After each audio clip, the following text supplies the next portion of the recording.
Sienna Adeyemi freezes on the icy pavement, her breath caught somewhere between her lungs and her throat. Headlights blind her. The vehicle spins wildly on black ice, hurtling straight toward her like a predator closing in on prey. She can't move. Her legs won't obey.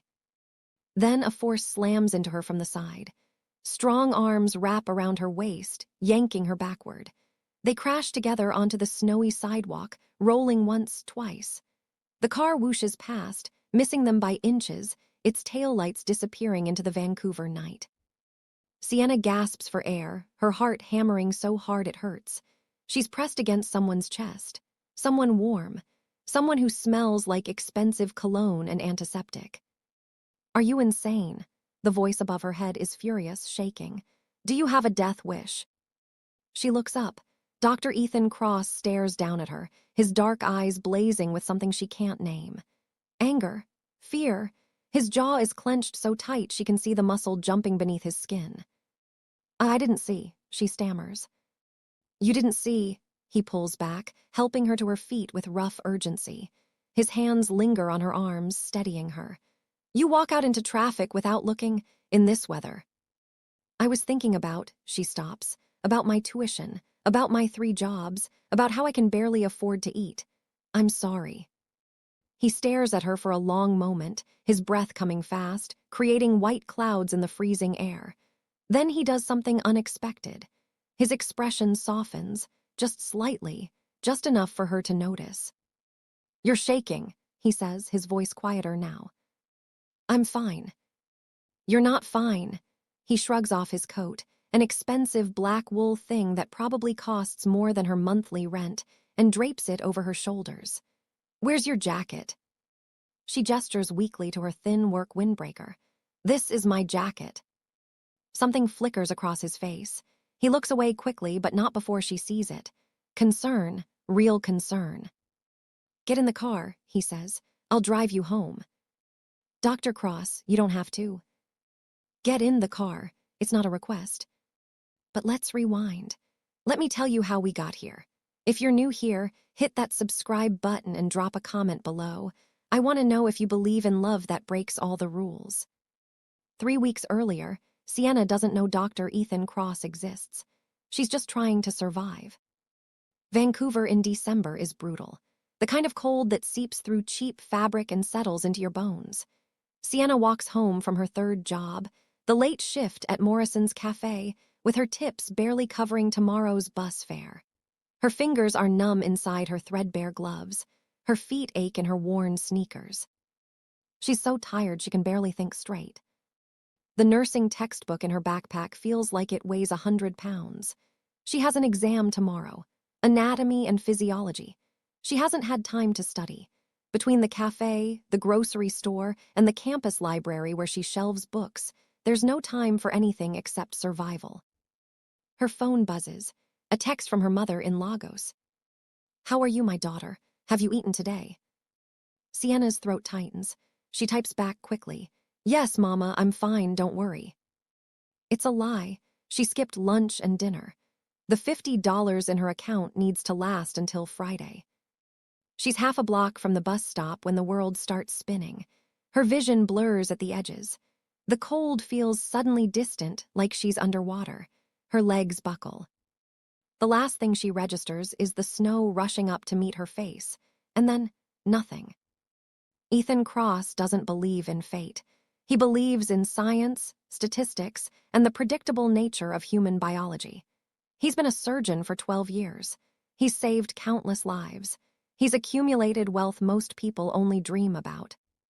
And he's utterly, completely alone. He likes it that way. He finishes his 16th hour in the operating room and peels off his surgical gloves with mechanical precision. Another successful triple bypass. Another life saved. Another day of avoiding anything that resembles an actual human connection. His colleagues whisper about him. Dr. Cross never dates. Dr. Cross never smiles. Dr. Cross is married to his work. They're right. Love is a weakness he can't afford. He learned that lesson years ago when he couldn't save the woman he once loved from a car accident.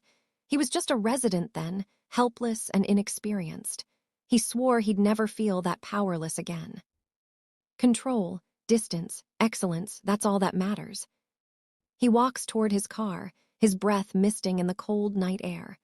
The parking lot is empty except for his silver Tesla. He's scrolling through patient charts on his phone when he sees her. A figure, crumpled in the snow near the bus stop. His first instinct is to keep walking, not his problem. Someone else will find her. He has a reputation to maintain, and getting involved in random street emergencies outside the hospital complicates things. But his feet stop moving. He stares at the motionless form, dark skin against white snow, a thin jacket utterly inadequate for this weather, no one else around. His medical training wars with his self-preservation. Then his legs are moving before his brain approves the decision. He's kneeling beside her, checking her pulse. Weak, thready, her skin is ice cold. Hypothermia, early stages but progressing fast. "Damn it," he mutters. He scoops her into his arms. She weighs almost nothing and carries her back toward the hospital entrance. She stirs slightly, mumbling something incoherent. Her head lolls against his chest. For the first time in years, Ethan Cross feels something crack in the walls around his heart. He ignores it. Sienna wakes up in a private hospital room that's nicer than any place she's ever lived. Soft white sheets, warm blankets, an IV in her arm, machines beeping steadily beside her bed. For a confused moment, she thinks she's died and gone to some kind of medical heaven. Then the door opens, and Dr. Ethan Cross walks in. He's tall, intimidating in his white coat, with sharp features and eyes that seem to see straight through her. He doesn't smile. He barely looks at her as he checks her chart. "You're awake," he says flatly. "Good. Your core temperature was dangerously low when I found you. Another 20 minutes and you'd be dead." Sienna's mouth goes dry. "You found me." In the snow, unconscious. He finally looks at her and his gaze is clinical, assessing. "When did you last eat?" She hesitates. "Yesterday morning." His jaw tightens. "You were walking home in sub-zero temperatures, malnourished and exhausted. That's not survival. That's slow suicide." The words sting because they're true. Tears prick her eyes, but she blinks them back. She won't cry in front of this cold, judgmental man who just happens to have saved her life. "I'm sorry," she whispers. "Thank you for helping me. I'll pay you back somehow." Something flickers in his expression, too quick to identify. "The billing department will contact you. Rest now. You're staying overnight for observation." He turns to leave. "Dr. Cross," her voice stops him at the door. "Why did you help me?" He doesn't turn around. "Because I'm a doctor, it's what I do." The door closes behind him with a soft click. Sienna stares at the ceiling, her heart sinking. She can't afford a hospital stay. She can barely afford to exist. The next morning, a woman in business attire brings Sienna the bill. $8,500. Sienna stares at the number until it blurs. That's more than her tuition for the entire semester. That's more than she earns in 4 months. That's impossible. "There must be a mistake," she says, her voice shaking. "No mistake." The woman's smile is professional but unyielding. "Private room, IV fluids, doctor's consultation, overnight monitoring. This is actually quite reasonable for our facility." Reasonable. Sienna wants to laugh, but she's afraid if she starts, she'll never stop. "I can't pay this." "We have payment plans available, but Dr. Cross doesn't typically." "I need to speak with Dr. Cross." Sienna pushes herself out of bed, ignoring her shaky legs. "Please, I need to speak with him directly." The woman sighs. "He's in surgery until 3. You can wait in the lobby if you'd like, but I should warn you, Dr. Cross doesn't negotiate. Let me tell you something about desperation. It makes you brave. And right now, if you're enjoying this story of impossible odds and unexpected connections, smash that like button and tell me in the comments. What would you do in Sienna's situation? Sienna waits for 4 hours in the hospital lobby, still wearing her discharge clothes, clutching the bill in her trembling hands. She watches doctors and nurses pass by in their pristine scrubs, living in a world so far removed from hers it might as well be another planet. Finally, she sees him. Dr. Cross strides through the corridor like he owns the building, which she's learned from whispered conversations he basically does. He's part owner of this private facility. He's a billionaire. He's untouchable. She stands up anyway. Dr. Cross. He stops, turns. His expression is unreadable. Miss Adeyemi, you should be resting. I can't pay this. She holds up the bill with both hands like evidence in a trial. I can't, but I'm not asking for charity. Let me work here. I'll clean floors, organize files, do inventory, anything. Just let me work off this debt. She sees something shift in his eyes. Surprise, maybe, or curiosity. You're a student, he says. Nursing student, 2nd year. I work 3 jobs already, but I'll add a 4th. Please. Her voice cracks despite her best efforts. I don't beg, Dr. Cross. I work. That's all I know how to do. Just give me a chance. He studies her for a long moment. She holds his gaze, refusing to look away, refusing to let him see how terrified she is. Be here tomorrow, 6 a.m., wear comfortable shoes. He turns to walk away, then pauses. And Miss Adeyemi, I don't tolerate lateness or excuses. You work off every dollar or you're done. Understood. Understood. He nods once and disappears down the corridor. Sienna's legs nearly give out with relief. She sinks back onto the lobby chair, covering her face with her hands. She got a chance. That's all she needs.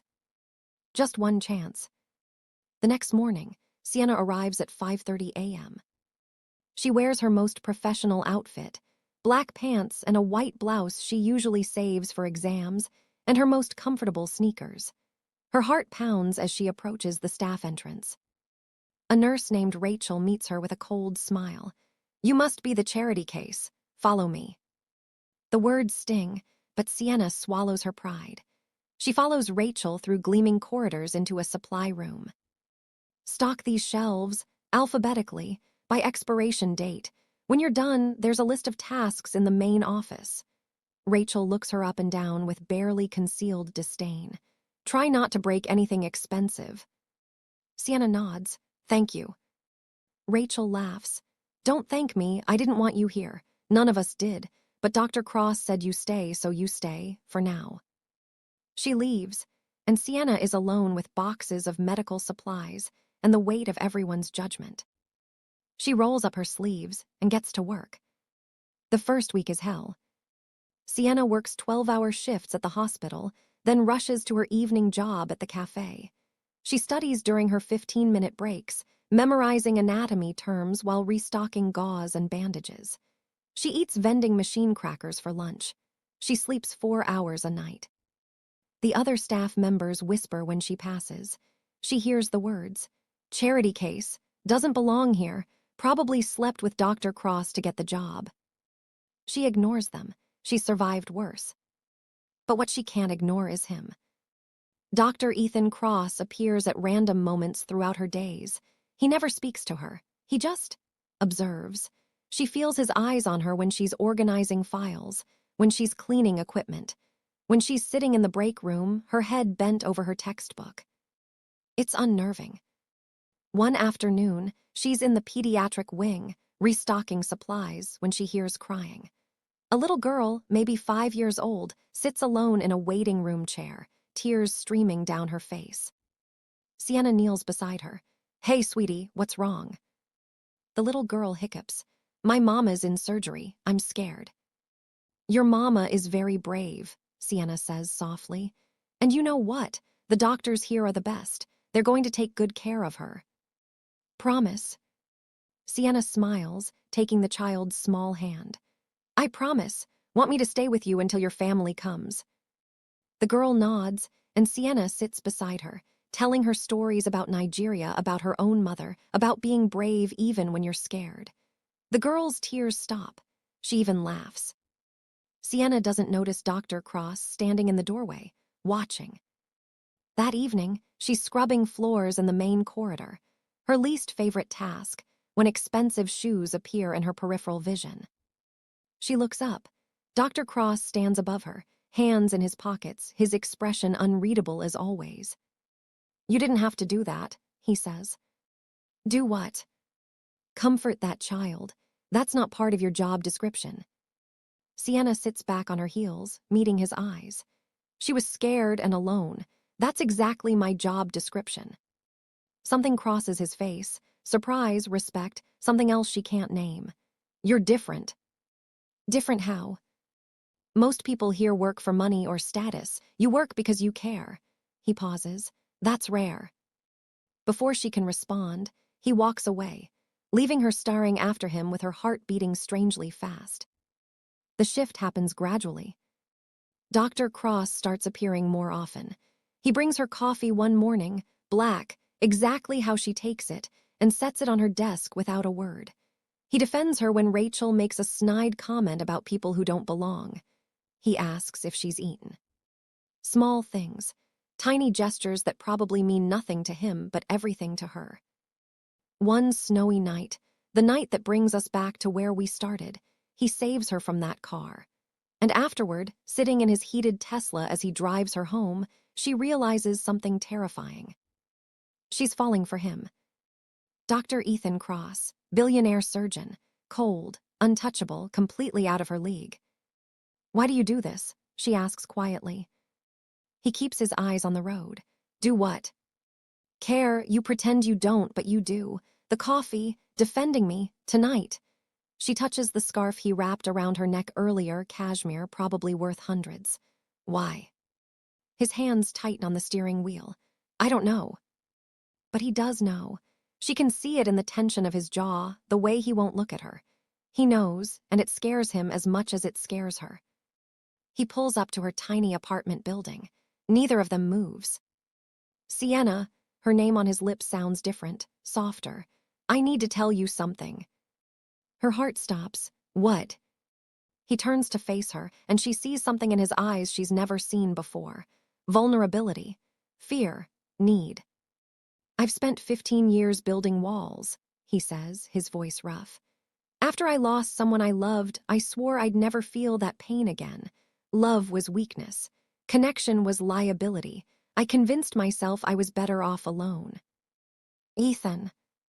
"Let me finish." He takes a shaky breath. "Then I found you in the snow, and every day since you've been breaking down those walls brick by brick. Your strength, your kindness, the way you refuse to be broken by a world that's tried so hard to break you." He reaches out, his hand cupping her face with infinite gentleness. "I'm falling for you, Sienna. I've already fallen, and it terrifies me." Tears stream down her face. "I'm nobody. You're everything." His thumb wipes away her tears. "You're the reason I remember why I became a doctor. Not for money or prestige, but to save lives. You saved mine." "I'm scared," she whispers. "So am I," he leans forward, his forehead touching hers. "Be scared with me." She closes the distance between them, and they kiss, soft, tentative, like they're both afraid the other might disappear. His hand tangles in her hair. Her fingers grip his shirt. The kiss deepens, becoming something desperate and necessary and real. When they finally pull apart, they're both breathing hard. "Stay with me," he whispers. "Not because of the debt, that's gone. I'm erasing it. Stay because you want to." "I want to," she says. "God help me, I want to." And if this is the kind of love story that makes your heart race, drop a comment right now telling me, do you believe love can break through any barrier? Because we're not done yet. But the world doesn't care about their happiness. 3 days later, Ethan's father, Richard Cross, chairman of the hospital board, summons him to his office. "End this relationship," Richard says coldly. "That girl is an embarrassment, no status, no family, no money. You're making yourself look weak." Ethan stands. "I'm done with this conversation." "I'll cut you off, from the family, from the business. Is she worth that?" Ethan pauses at the door, looks back at his father with absolute certainty. "She's worth everything." Sienna overhears the argument from the hallway. Her heart breaks. She can't let Ethan lose his family for her. That night, she finds him in the hospital's empty chapel. "I'm leaving," she says, forcing the words out. "This is too much. You shouldn't have to choose." Stop. He stands, crosses to her in 3 strides. I'm not letting you sacrifice yourself to protect me. I choose you, Sienna. I choose us. My father's approval means nothing compared to you. But, no buts, you're my heart, my home, my always. He takes her hands. I spent years believing love made you weak. I was wrong. You've made me stronger than I've ever been. She breaks then, sobbing into his chest as he holds her tight. I love you, she whispers. I love you, he says, and I'm never letting you go. 3 months later, spring arrives in Vancouver. Cherry blossoms drift through the hospital garden where Sienna, now enrolled in the nursing program, working part-time at the hospital, walks hand in hand with Ethan. They hear footsteps behind them. Richard Cross approaches, looking older somehow, humbled. I was wrong, he says simply. I've watched you these past months, how happy she makes you, how you've changed for the better. He looks at Sienna. I'm sorry for my prejudice, for my pride. You have my blessing, both of you. Sienna's eyes fill with tears. Thank you. Richard nods, squeezes his son's shoulder, and walks away. Ethan pulls Sienna close, kissing her forehead as petals fall around them like snow. You know what I realized, he says softly. What? Love isn't weakness. It's the strongest thing I've ever known. And you, he kisses her gently, you're my greatest strength. She smiles against his lips. And you're mine. They stand together in the spring sunlight, 2 people from different worlds who found each other in the snow and learned that love doesn't care about barriers. It breaks them. If this story touched your heart, do me a favor. Hit that subscribe button, leave a comment about your own impossible love story, and share this video with someone who needs to believe in love again. Because sometimes, the most unlikely connections become the most unbreakable bonds. Thanks for watching, and remember, vulnerability isn't weakness. It's the greatest strength of all.